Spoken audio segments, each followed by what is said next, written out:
ಆ ತುರ್ತು ಪರಿಸ್ಥಿತಿಯ ಬೀಭತ್ಸ ಕೃತ್ಯಗಳು ಏನಿತ್ತು ಅನ್ನೋದನ್ನು ನಾನಿವತ್ತು ವೀಕ್ಷಕರ ಮುಂದೆ ಹೇಳಲೇಬೇಕಾದಂಥ ಸಮಯ ಇವತ್ತು. ಅದು ಸೂಕ್ತನೂ ಕೂಡ. ಏನಕ್ಕೆ ಅಂದರೆ ಆ ಕರಾಳ ದಿನಕ್ಕೆ 50 ವರ್ಷ ಆಗಿದೆ ಇವತ್ತು. ಆ ಕಾರಣಕ್ಕೋಸ್ಕರ ಹೇಳಬೇಕಾಗಿದೆ. ವೀಕ್ಷಕರೇ, ಇಂದಿರಾ ಗಾಂಧಿ ಅವತ್ತು ಯಾವ ರೀತಿಯ ಅಟ್ಟಹಾಸನ ಮೆರೆದರು ಅಂದರೆ, ಈ ದೇಶದಲ್ಲಿ ತನ್ನ ಸ್ವಂತ ಹಿತಕ್ಕೋಸ್ಕರ ಈ ದೇಶದ ಎಲ್ಲ ಆಸೆ ಆಶೋತ್ತರಗಳನ್ನು ಮೂಲೆಗೊತ್ತಿ ಪತ್ರಿಕಾ ಸ್ವಾತಂತ್ರ್ಯನ ಕಿತ್ಕೊಂಡ್ರು, ಜನರು ಮಾತನಾಡುವ ಹಕ್ಕನ್ನು ಕಿತ್ಕೊಂಡ್ರು, ಹೋರಾಟಗಾರರು ಹೋರಾಟ ಮಾಡುವ ಹಕ್ಕನ್ನು ಕಿತ್ಕೊಂಡ್ರು, ವಿದ್ಯಾರ್ಥಿಗಳನ್ನು ಯಾರೆಲ್ಲ ಹೋರಾಟಗಾರರಿದ್ದಾರೆ ವಿದ್ಯಾರ್ಥಿಗಳು, ಅದರಲ್ಲೂ ವಿದ್ಯಾರ್ಥಿ ನಾಯಕರುಗಳು, ಅವರನ್ನು ಎಲ್ಲನೂ ಕೂಡ ಟಾರ್ಗೆಟ್ ಮಾಡಿ ಮಾಡಿ ಮಾಡಿ ಮಾಡಿ ಮಾಡಿ ತಗೊಂಡು ಜೈಲಲ್ಲಿ ತುಂಬಿದ್ರು.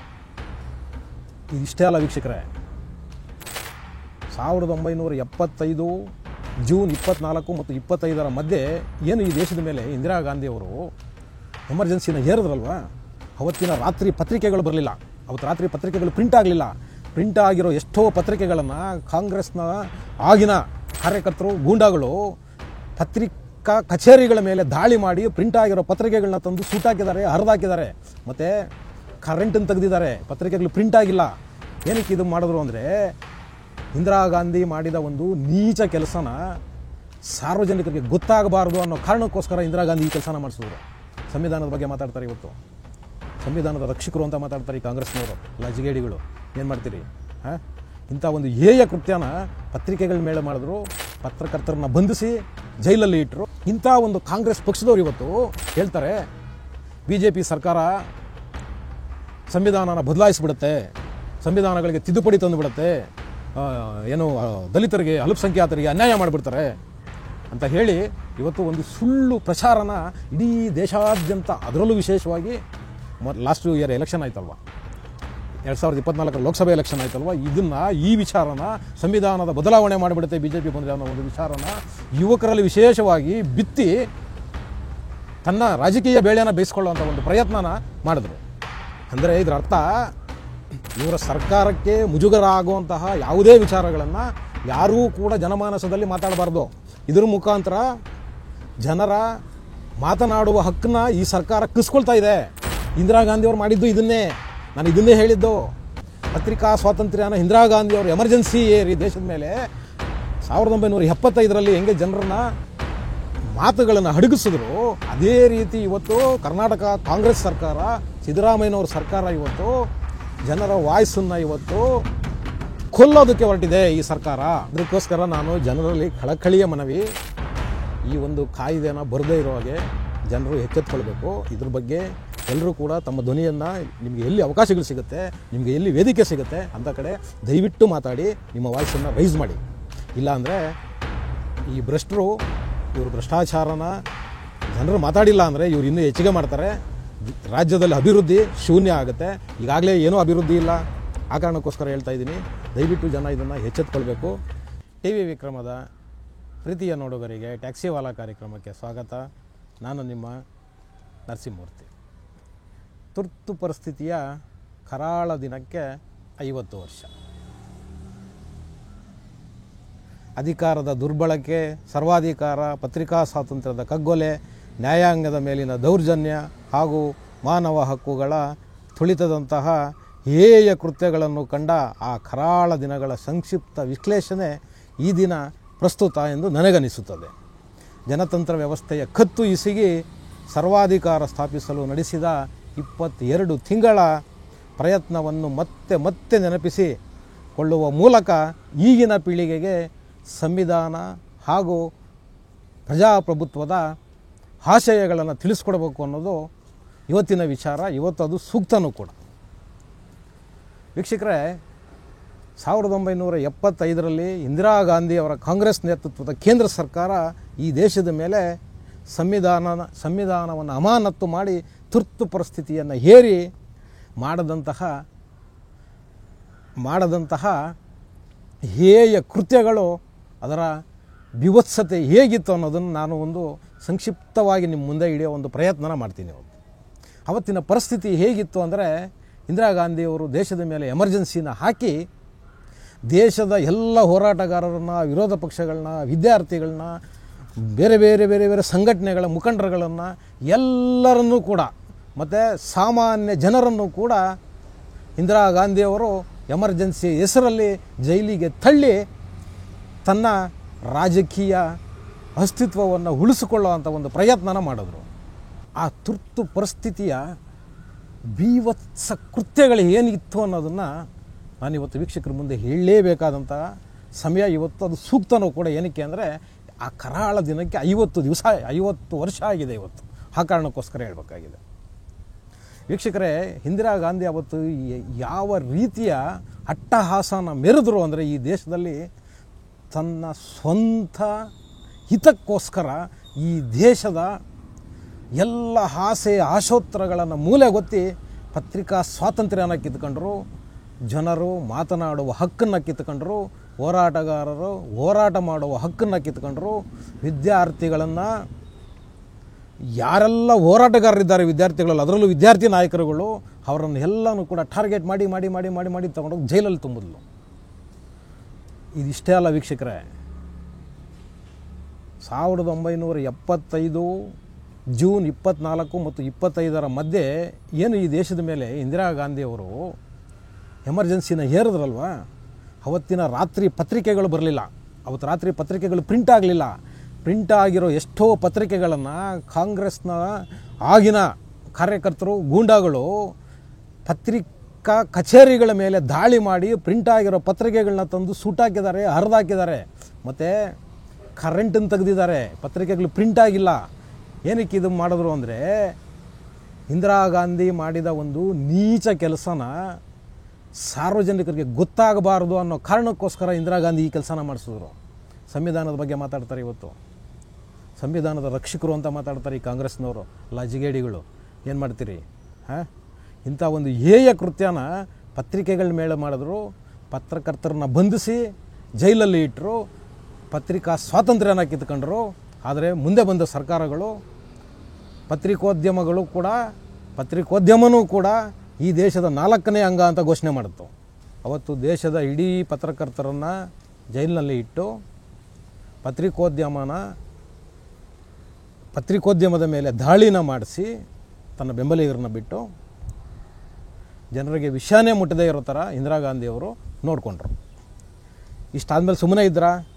ಇಲ್ಲ. ಸಂವಿಧಾನಕ್ಕೆ ಅಪಚಾರನ ಮಾಡುವಂಥ ಕೆಲಸಗಳನ್ನ ಮಾಡಿದ್ರು. ಸಂವಿಧಾನದ ತಿದ್ದುಪಡಿಗಳನ್ನು ಮಾಡಿದ್ರು. ಸಂವಿಧಾನ ಖಾಲಿ ತಿದ್ದುಪಡಿ ಮಾಡಿದ್ದಲ್ಲ, ಸಂವಿಧಾನದ ಪ್ರಿಯಾಂಬಲ್, ಅದರ ಏನು ಸಂವಿಧಾನದ ಆಶಯಗಳು ಕೊಟ್ಟಿದ್ರಲ್ಲ ಅಂಬೇಡ್ಕರ್ ಅವರು ನಮಗೆ, ಸಂವಿಧಾನದ ಆಶಯಗಳು ಈ ದೇಶ ಇರೋವರೆಗೂ ಸಂವಿಧಾನದ ಆಶಯಗಳು ಹಾಗೇ ಇರಬೇಕು. ಸಂವಿಧಾನದ ಆಶಯಗಳನ್ನ ಬದಲಾವಣೆ ಮಾಡೋಕ್ಕಾಗೋದಿಲ್ಲ. ಸಂವಿಧಾನದಲ್ಲಿ ಕೆಲವು ತಿದ್ದುಪಡಿಗಳನ್ನ ಮಾಡ್ಕೋಬೋದು, ಅವಕಾಶ ಇದೆ. ಆದರೆ ಸಂವಿಧಾನದ ಆಶಯಗಳನ್ನೇ ಇವರು ಬದಲಾಯಿಸ್ಬಿಟ್ರು. ಏನು ಸಂವಿಧಾನದ ಆಶಯಗಳಿದ್ದಿದ್ದು ಇವರು ಬದಲಾವಣೆ ಮಾಡಿದ್ದೇನು ನೋಡಿ. ನಮ್ಮ ದೇಶದ ಸಂವಿಧಾನದಲ್ಲಿ ಸೆಕ್ಯುಲರಿಸಮ್ ಮತ್ತು ಸೋಷಿಯಲಿಸಮ್ ಅನ್ನೋದು ಇರಲೇ ಇಲ್ಲ, ಕೊಟ್ಟಿರಲಿಲ್ಲ ಅಂಬೇಡ್ಕರ್ ಅವರು. ಅಂಬೇಡ್ಕರ್ ಅವರು ಅದನ್ನು ಸುಮ್ಮನೆ ಕೊಟ್ಟಿದ್ದಂತಲ್ಲ, ಇದ್ರ ಮೇಲೆ ತುಂಬ ಚರ್ಚೆಗಳಾಗಿದ್ವು ಸಂವಿಧಾನ ರಚನೆ ಮಾಡುವಾಗ. ಅಂಬೇಡ್ಕರ್ ಅವರು ಸಾರಾಸಗಟಾಗಿ ತಿರಸ್ಕಾರ ಮಾಡಿದರು. ಸೆಕ್ಯುಲರ್ ಮತ್ತು ಸೋಷಿಯಲಿಸಮ್ ಭಾರತದ ಸಂವಿಧಾನದಲ್ಲಿ ಸೇರ್ಸೋಕೆ ಬರೋದಿಲ್ಲ ಅಂತ. ಆದರೆ ಇಂದಿರಾ ಗಾಂಧಿಯವರು ಏನು ಮಾಡಿದ್ರು, ದೇಶದ ಮೇಲೆ ಎಮರ್ಜೆನ್ಸಿ ಹಾಕಿ ಎಲ್ಲ ವಿರೋಧ ಪಕ್ಷ ನಾಯಕರುಗಳನ್ನು ತಗೊಂಡೋಗಿ ಜೈಲಲ್ಲಿ ಇಟ್ಟು ಏಕಪಕ್ಷೀಯವಾಗಿ ತನ್ನ ತೀರ್ಮಾನವನ್ನು ತಗೊಂಡು ಸಂವಿಧಾನದ ಪ್ರಿಯಾಂಬಲ್ನಲ್ಲಿ, ಸಂವಿಧಾನದ ಮೂಲ ಆಶಯದಲ್ಲಿ ಏನು ಮಾಡಿದ್ರು ಇವರು, ಇದನ್ನೆರಡನ್ನು ಸೇರಿಸಿದ್ರು. ಸೋಷಿಯಲಿಸಮ್ ಮತ್ತು ಸೆಕ್ಯುಲರಿಸಮ್ ಅನ್ನೋದನ್ನು ಸೇರಿಸಿದ ಕಾರಣ ಇವತ್ತು ದೇಶದಲ್ಲಿ ಏನೆಲ್ಲ ಅರಾಜಕತೆ ಆಯಿತು, ನಾವು ಏನೆಲ್ಲ ಕಷ್ಟಗಳನ್ನ ಅನುಭವಿಸ್ತಿದ್ದೀವಿ, ಈ 2 ಪದಗಳಿಂದ ಇವತ್ತು ಎಲ್ಲರಿಗೂ ಗೊತ್ತಿರೋಂಥ ವಿಚಾರವೇ ಇದು. ಇಂಥ ಒಂದು ಕಾಂಗ್ರೆಸ್ ಪಕ್ಷದವ್ರು ಇವತ್ತು ಹೇಳ್ತಾರೆ, BJP ಸರ್ಕಾರ ಸಂವಿಧಾನನ ಬದಲಾಯಿಸಿಬಿಡುತ್ತೆ, ಸಂವಿಧಾನಗಳಿಗೆ ತಿದ್ದುಪಡಿ ತಂದುಬಿಡುತ್ತೆ, ಏನು ದಲಿತರಿಗೆ ಅಲ್ಪಸಂಖ್ಯಾತರಿಗೆ ಅನ್ಯಾಯ ಮಾಡಿಬಿಡ್ತಾರೆ ಅಂತ ಹೇಳಿ ಇವತ್ತು ಒಂದು ಸುಳ್ಳು ಪ್ರಚಾರನ ಇಡೀ ದೇಶಾದ್ಯಂತ, ಅದರಲ್ಲೂ ವಿಶೇಷವಾಗಿ ಲಾಸ್ಟ್ ಇಯರ್ ಎಲೆಕ್ಷನ್ ಆಯ್ತಲ್ವ, 2024 ಲೋಕಸಭೆ ಎಲೆಕ್ಷನ್ ಆಯ್ತಲ್ವ, ಈ ವಿಚಾರನ ಸಂವಿಧಾನದ ಬದಲಾವಣೆ ಮಾಡಿಬಿಡುತ್ತೆ BJP ಬಂದರೆ ಅನ್ನೋ ಒಂದು ವಿಚಾರನ ಯುವಕರಲ್ಲಿ ವಿಶೇಷವಾಗಿ ಬಿತ್ತಿ ತನ್ನ ರಾಜಕೀಯ ಬೇಳೆಯನ್ನು ಬೇಯಿಸ್ಕೊಳ್ಳುವಂಥ ಒಂದು ಪ್ರಯತ್ನನ ಮಾಡಿದ್ರು. ಮತ್ತು ಲೋಕಸಭಾ ಚುನಾವಣೆಯಲ್ಲಿ ಇನ್ನೂ ಒಂದು ಅಪಪ್ರಚಾರನ ಮಾಡಿದ್ರು. ವಿಶೇಷವಾಗಿ SC STಗಳನ್ನು ಓಟುಗಳನ್ನು ತಾವು ಪಡ್ಕೊಳ್ಳೋದಕ್ಕೆ ಬಿ ಜೆ ಪಿ ಬಂದರೆ ಮೀಸಲಾತಿನ ತೆಗೆದಾಕ್ಬಿಡುತ್ತೆ ಅಂತ. ನಾನೊಂದು ಹೇಳ್ತೀನಿ, ಮೀಸಲಾತಿಯ ವಿರುದ್ಧ ನಿಂತಿದ್ದೇ ಈ ಕಾಂಗ್ರೆಸ್ ಪಕ್ಷ. ಹೌದು, ಮೀಸಲಾತಿ ಕೊಡಬಾರ್ದು ಅಂತ ಹೇಳಿ ಮೀಸಲಾತಿಯ ವಿರುದ್ಧ ಇವರೇ ಮಾಡಿದ್ದು ಕೆಲಸಗಳು ದೇಶದಲ್ಲಿ. ಅಂಬೇಡ್ಕರ್ ಅವರು ಸಂವಿಧಾನದಲ್ಲಿ ಮೀಸಲಾತಿ ಕೊಡಬೇಕು ಅಂತ ಹೊರಟಾಗ ಅದನ್ನು ವಿರೋಧ ಮಾಡಿದ್ದು ನೆಹರು. ಹೌದು, ಪಂಡಿತ್ ಜವಾಹರ್ಲಾಲ್ ನೆಹರು ತುಂಬ ಗಟ್ಟಿಯಾಗಿ ಇದನ್ನು ವಿರೋಧ ಮಾಡಿದರು, ಮೀಸಲಾತಿ ಕೊಡಬಾರ್ದು ಅಂತ ಹೇಳಿ. ಆದರೆ ಇವತ್ತು ಇವರು ಏನು ಸುಳ್ಳುಗಳನ್ನ ಹೇಳ್ಕೊಂಡು ತಿರುಗ್ತಿದ್ದಾರೆ. ದೇಶವ್ಯಾಪಿ ಇವತ್ತು ಸುಳ್ಳುಗಳನ್ನ ಹಬ್ಬಿಸ್ಕೊಂಡು ಬಿ ಜೆ ಪಿಯವರು ಸಂವಿಧಾನನ ಬದಲಾವಣೆ ಮಾಡಿಬಿಡ್ತಾರೆ, ಮೀಸಲಾತಿನ ತೆಗೆದಾಕ್ಬಿಡ್ತಾರೆ. ಈ ರೀತಿಯಾಗಿ ಸುಳ್ಳುಗಳನ್ನು ಹರಡಿ ಇವತ್ತು ಜನಮಾನಸದಲ್ಲಿ ತಪ್ಪು ಅಭಿಪ್ರಾಯಗಳನ್ನ ಬಿತ್ತಾ ಇದ್ದಾರೆ. ನಿಜವಾಗಲೂ ಸಂವಿಧಾನಕ್ಕೆ ಮತ್ತು ಸಂವಿಧಾನದಲ್ಲಿ ಇರ್ತಕ್ಕಂಥ ಕೆಲವು ಕಾನೂನುಗಳನ್ನ ತಿದ್ದುಪಡಿ ಮಾಡಿದ್ದು ಕಾಂಗ್ರೆಸ್ಸೇ ವಿನಃ ಬೇರೆಯವರು ಮಾಡಿದ್ದು ತುಂಬ ಕಮ್ಮಿ. ಮಾಡಿದ್ರೂ ಕೂಡ ಅದು ಜನರ ಅನುಕೂಲಕ್ಕೋಸ್ಕರ, ದೇಶದ ಉಳಿತಿಗೋಸ್ಕರನೇ ಆಗಿರೋದು. ಆದರೆ ಇಂದಿರಾ ಗಾಂಧಿ ಮಾಡಿದ್ದು ಯಾವುದೂ ಕೂಡ ದೇಶದ ಒಳಿತಿಗಾಗಲಿ ಜನರ ಒಳಿತಿಗಾಗಲಿ ಖಂಡಿತವಾಗ್ಲೂ ಅಲ್ಲ. ಏನಕ್ಕೆ ಅಂದರೆ 1971ರಲ್ಲಿ ಇಂದಿರಾ ಗಾಂಧಿಯವರು ರಾಯ್ಬರೇಲಿಯಿಂದ, ಉತ್ತರ ಪ್ರದೇಶದ ರಾಯ್ಬರೇಲಿಯಿಂದ ಲೋಕಸಭೆಗೆ ಆಯ್ಕೆ ಆಗ್ತಾರೆ. ಆ ಆಯ್ಕೆ ನೀವು ಸರಿಯಾದ ಮಾರ್ಗನ ಅನುಸರಿಸಿ ಚುನಾವಣೆಯನ್ನು ಗೆದ್ದಿಲ್ಲ ಅಂತ ಹೇಳಿ ಒಬ್ಬರು ಸಾಮಾನ್ಯ ಮನುಷ್ಯರೊಬ್ಬರು ಹೈಕೋರ್ಟಿಗೆ ಒಂದು ಪಿಟಿಷನ್ ಹಾಕಿರ್ತಾರೆ, ಒಂದು ಕಂಪ್ಲೇಂಟನ್ನು ಕೊಟ್ಟಿರ್ತಾರೆ. ಅದು 1975ರಲ್ಲಿ ಅದರ ತೀರ್ಮಾನ ಆಗುತ್ತೆ. ತೀರ್ಮಾನದಲ್ಲಿ ಏನಾಗುತ್ತೆ ಅಂದರೆ ಇಂದಿರಾ ಗಾಂಧಿ ದೋಷಿ ಅಂತ ಬರುತ್ತೆ. ಅವರ ಸಂಸದ ಸ್ಥಾನನ ಅಲಹಾಬಾದ್ ಹೈಕೋರ್ಟು ಅನರ್ಹಗೊಳಿಸುತ್ತೆ. ತನ್ನ ಸಂಸತ್ ಸದಸ್ಯ ಸ್ಥಾನವನ್ನು ಉಳಿಸ್ಕೊಳ್ಳೋದಕ್ಕೆ ಮತ್ತು ತನ್ನ ಪ್ರಧಾನಮಂತ್ರಿಯ ಸ್ಥಾನವನ್ನು ಉಳಿಸ್ಕೊಳ್ಳೋದಕ್ಕೋಸ್ಕರ ಇಂದಿರಾ ಗಾಂಧಿಯವರು ಈ ದೇಶದ ಮೇಲೆ ಎಮರ್ಜೆನ್ಸಿನ ಹೇರ್ತಾರೆ. ಅಷ್ಟೇ ಹೊರತು ಇದರಲ್ಲಿ ಯಾವುದೇ ರೀತಿಯ ಸಾರ್ವಜನಿಕ ಹಿತಾಸಕ್ತಿ ಆಗಲಿ, ದೇಶದ ಹಿತಾಸಕ್ತಿ ಆಗಲಿ ಖಂಡಿತವಾಗ್ಲೂ ಇರಲಿಲ್ಲ. ವೀಕ್ಷಕರೇ, ಇವತ್ತು ಇಂತಹದ್ದೇ ಒಂದು ಪರಿಸ್ಥಿತಿನ ಇವತ್ತು ಸಿದ್ದರಾಮಯ್ಯರ ನೇತೃತ್ವದ ಕಾಂಗ್ರೆಸ್ ಸರ್ಕಾರ ಕರ್ನಾಟಕದಲ್ಲಿ ಕೂಡ ಹೇರೋದಕ್ಕೆ ಹೊರಟಿದೆ.